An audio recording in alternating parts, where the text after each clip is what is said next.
Hello friends, स्वागत है आपका अपने यूट्यूब चैनल मैथ मार्ग में। मैं हूं मनीष कुमार और आज लेकर आया हूं प्रीवियस ईयर एनटीपीसी के जो कथन निष्कर्ष से क्वेश्चन आते हैं उसका एक कथन निष्कर्ष के क्वेश्चन लाया हूं। देखिए क्वेश्चन क्या बोलता है। कथन है सचिन तेंदुलकर भारतीय क्रिकेट में महानतम बल्लेबाज था। इसका निष्कर्ष देखिए, निष्कर्ष दिया हुआ है भारतीय क्रिकेट में सचिन तेंदुलकर के अलावा कोई अन्य बल्लेबाज उनसे अधिक महान नहीं होगा, उनसे अधिक महान नहीं होगा। तो यहां देखते हैं, कथन को देखते हैं तो कथन बोल रहा है सचिन तेंदुलकर भारतीय क्रिकेट में महानतम बल्लेबाज था। यहां नहीं का बोध नहीं हो रहा है, मतलब निगेटिव सेंस नहीं दिया हुआ है। और निष्कर्ष में, कथन के निष्कर्ष में जो है निगेटिव का सेंस दिया हुआ है। बोल रहा है भारतीय क्रिकेट में सचिन तेंदुलकर के अलावा कोई अन्य बल्लेबाज उनसे अधिक महान नहीं होगा। तो जैसे ही आपको कथन अगर पॉजिटिव रहे और निष्कर्ष निगेटिव रहे तो सीधा इसको कटिंग कर देना है, ये कभी नहीं हो सकता। अगर कथन पॉजिटिव सेंस है और निष्कर्ष जो है निगेटिव सेंस में दिया हुआ रहता है, नहीं के रूप में दिया हुआ रहता है, तो ये कभी नहीं हो सकता। क्योंकि पॉजिटिव कथन का पॉजिटिव निष्कर्ष ही होगा, निगेटिव कथन का निगेटिव निष्कर्ष हो सकता था, लेकिन पॉजिटिव कथन का निगेटिव निष्कर्ष नहीं हो सकता। तो आप जैसे ही नहीं का सेंस देखेंगे इसको कटिंग कर देना है। और दूसरा देखते हैं, दूसरा निष्कर्ष दिया हुआ है सचिन तेंदुलकर दुनिया के महानतम बल्लेबाज हैं। बोल रहा है सचिन तेंदुलकर दुनिया के महानतम बल्लेबाज हैं। यहाँ देखने वाली बात है कि दुनिया के महानतम बल्लेबाज हैं। यहां बोल रहा है, कथन में बोल रहा है आपको, कथन में सचिन तेंदुलकर भारतीय क्रिकेट में महानतम बल्लेबाज हैं। कहां? भारतीय क्रिकेट में महानतम बल्लेबाज है, जबकि निष्कर्ष में आपको दे रहा है दुनिया का महानतम बल्लेबाज है। कहां का? दुनिया का महानतम बल्लेबाज है। और कथन में दे रहा है भारतीय क्रिकेट के महानतम बल्लेबाज है। तो ये भी नहीं होगा। इसका दूसरा सेंस है कि सचिन तेंदुलकर दुनिया के महानतम बल्लेबाज हैं, यानी कि प्रेजेंट के भाव व्यक्त हो रहा है और हमको कथन से व्यक्त हो रहा है भारतीय सचिन तेंदुलकर भारतीय क्रिकेट में महानतम बल्लेबाज है, यानी भारतीय क्रिकेट में महानतम बल्लेबाज था, यानी कि पास्ट का बोध करा रहा है। और निष्कर्ष में हमको प्रेजेंट का बोध करा रहा है, यानी कि ये भी नहीं होगा। तो निष्कर्ष ऑप्शन देखते हैं, तो पहला दिया हुआ है केवल निष्कर्ष 1, तो 1 तो होगा ही नहीं क्योंकि यहाँ निगेटिव का बोध करा रहा है। अगला है केवल निष्कर्ष 2, 2 भी नहीं हो सकता है क्योंकि ये प्रेजेंट का है, ये पास्ट का है। और ये दुनिया का महानतम बोल रहा है, ये भारतीय क्रिकेट का महानतम है। ये दुनिया का है, वो भारतीय क्रिकेट का बोल रहा है, तो 2 भी नहीं होगा, पहला भी नहीं होगा, दूसरा भी नहीं होगा। सी ऑप्शन है फर्स्ट और सेकंड दोनों, तो फर्स्ट और सेकंड दोनों नहीं होगा, तो ये भी नहीं। चौथा ऑप्शन है फर्स्ट और सेकंड दोनों नहीं होंगे, यानी कि दोनों नहीं होंगे, तो हमारा ऑप्शन डी जो है ऑप्शन सही होगा। चलिए अगला क्वेश्चन की ओर चलते हैं। अगला क्वेश्चन भी कथन निष्कर्ष से सही है। क्वेश्चन बोल रहा है, कथन है सभी लड़के बंदर हैं, सभी लड़के बंदर हैं। तो यहां देखते हैं, ये लड़के हो गए। बोल रहा है सभी लड़के बंदर हैं,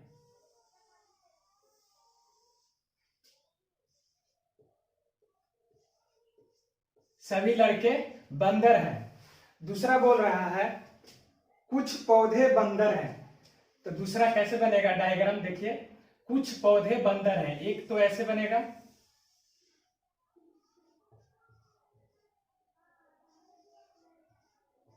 कुछ पौधे बंदर हैं, और दूसरा बनेगा इसी में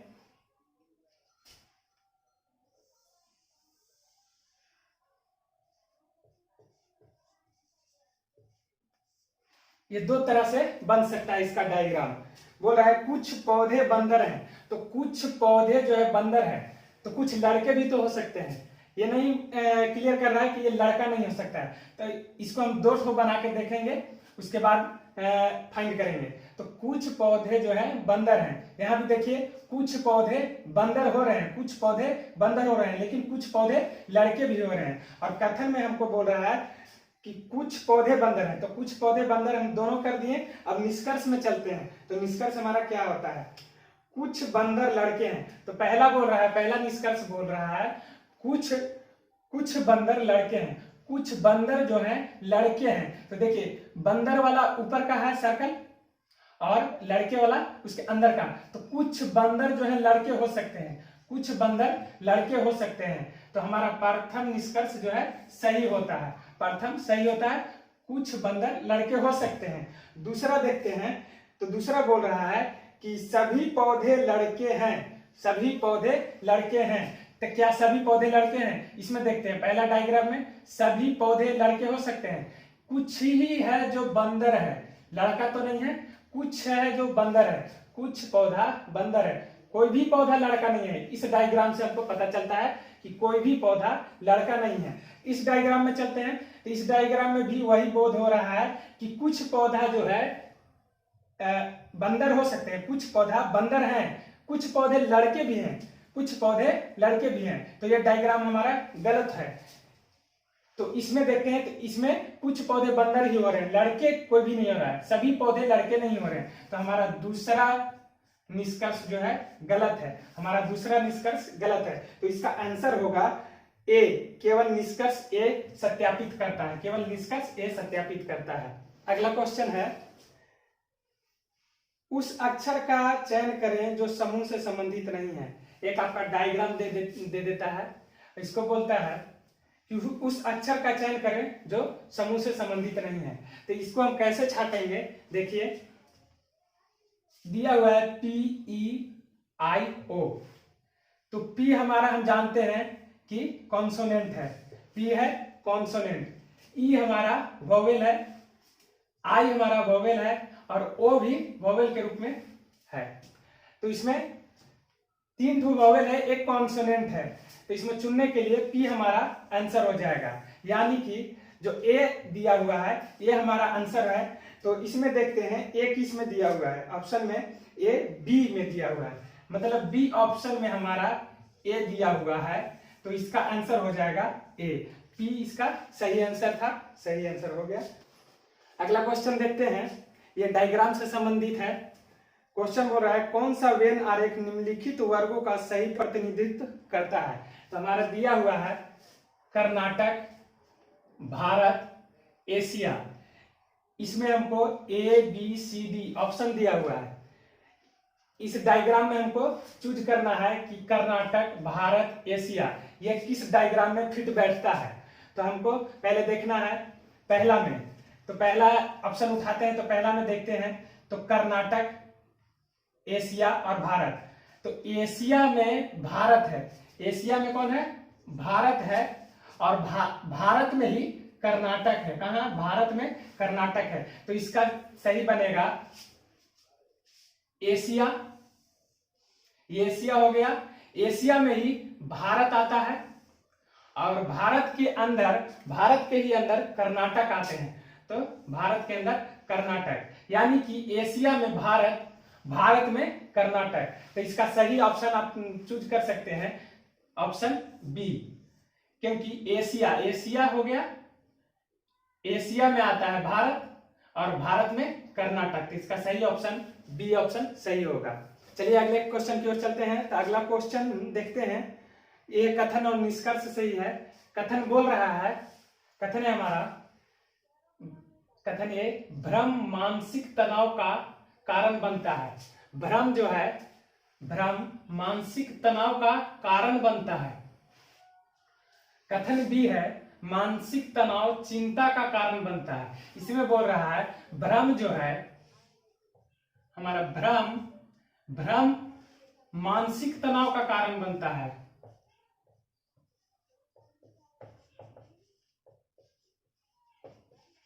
मानसिक तनाव का कारण बनता है, यानी कि भ्रम मानसिक तनाव का कारण बनता है। और मानसिक तनाव ऑप्शन बी में है, मानसिक तनाव चिंता का कारण बनता है। तो मानसिक तनाव जो है, मानसिक तनाव चिंता का कारण बनता है, यानी कि भ्रम मानसिक तनाव का कारण बनता है और मानसिक तनाव चिंता का कारण बनता है। तो निष्कर्ष में हमारा दिया हुआ है, पहला निष्कर्ष है चिंता एक बीमारी है। पहला बोल रहा है चिंता क्या एक बीमारी है।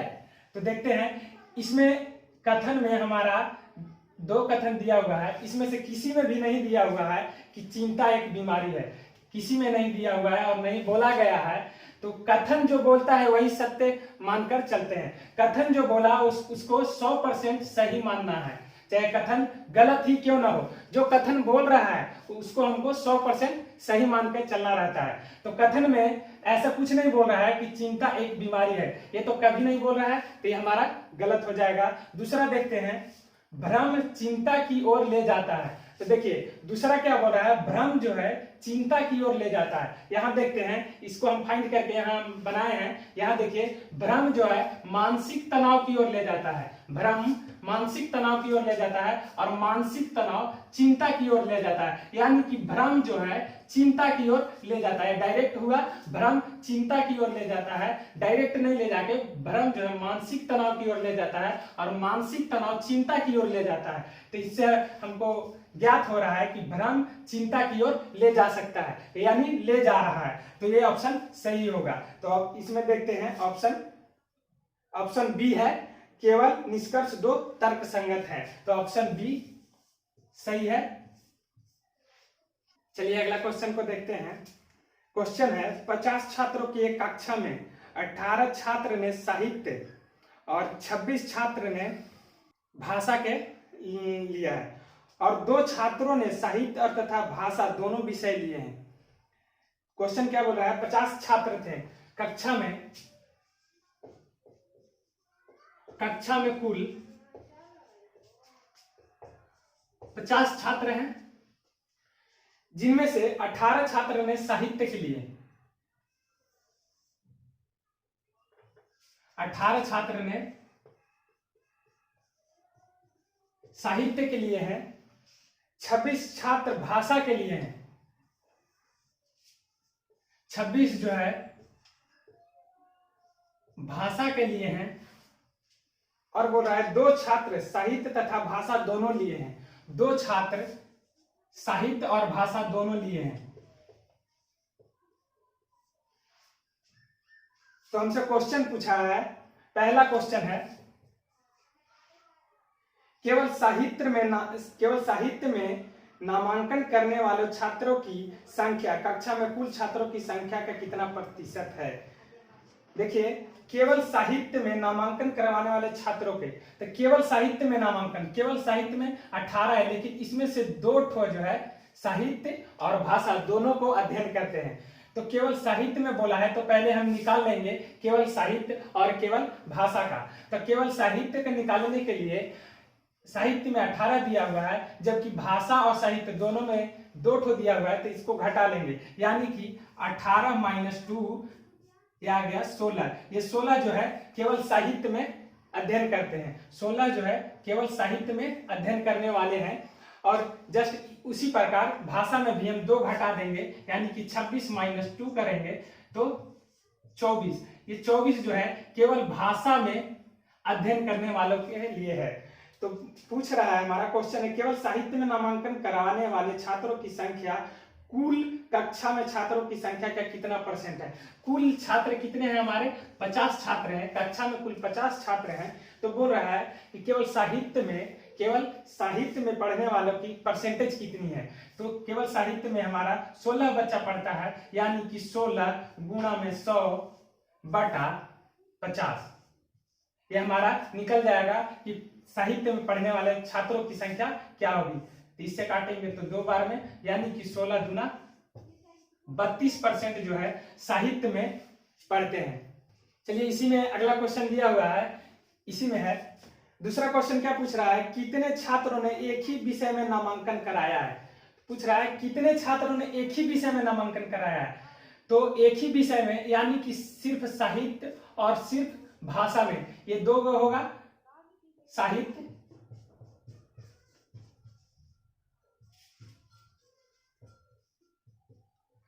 और भाषा में। तो एक ही विषय में मतलब एक विषय हुआ और एक विषय ए, मतलब दोनों को जोड़कर बोल रहा है कि बताइए कि एक ही विषय में कितने छात्रों ने नामांकन कराया है। तो हम निकाल लिए थे साहित्य में सिर्फ 16 लड़के अध्ययन करते हैं तथा भाषा में सिर्फ 24 लड़के अध्ययन करते हैं, हम दोनों को जोड़ देंगे तो हमारा ज्ञात हो जाएगा कि सिर्फ एक ही विषय पढ़ने वाले छात्रों की संख्या कितनी है। तो 16 प्लस 24 कर देंगे तो हमारा कितना आ जाएगा 40। 40 छात्र ऐसे हैं जो सिर्फ एक ही विषय में अध्ययन करने वाले हैं। तो इसका आंसर हो जाएगा, इसका आंसर ऑप्शन बी 40 हो जाएगा। चलिए इसी में अगला क्वेश्चन दिया हुआ है, कक्षा में कितने छात्रों ने साहित्य या भाषा में नामांकन नहीं करवाया है। बोला है साहित्य तथा भाषा दोनों में नामांकन नहीं करवाया है। तो इसको हम निकालते हैं, देखते हैं। साहित्य में 16 को नामांकन कराया है, भाषा में 24 को नामांकन कराया है और साहित्य और भाषा दोनों में 2 नामांकन कराया है। ये तीनों को जोड़ देंगे, ये तीनों को जोड़ करके जितना आएगा वो जो है साहित्य और भाषा तथा साहित्य और भाषा दोनों में नामांकन कराए हैं, लेकिन बिना नामांकन करवाने वालों की संख्या हमारा निकल जाएगा। तो हम जोड़ते हैं 16 प्लस 24 प्लस 2, यानी कि 16 प्लस 24, 2 को जोड़ेंगे तो हमारा आएगा 42। और हमारा कुल छात्र कक्षा में दिया हुआ है 50, कुल छात्रों की संख्या 50 है। 42 भाषा तथा साहित्य दोनों का अध्ययन करते हैं, भाषा तथा साहित्य दोनों का अध्ययन करते हैं। हमसे पूछा गया है भाषा तथा साहित्य दोनों में अध्ययन नहीं करने वालों की संख्या ज्ञात करना है। तो हम इसको घटा देंगे 50 में से, हमारा आंसर निकल जाएगा। तो 50 माइनस 42 करेंगे तो हमारा 8 आंसर आ जाएगा। ये सही आंसर आ गया।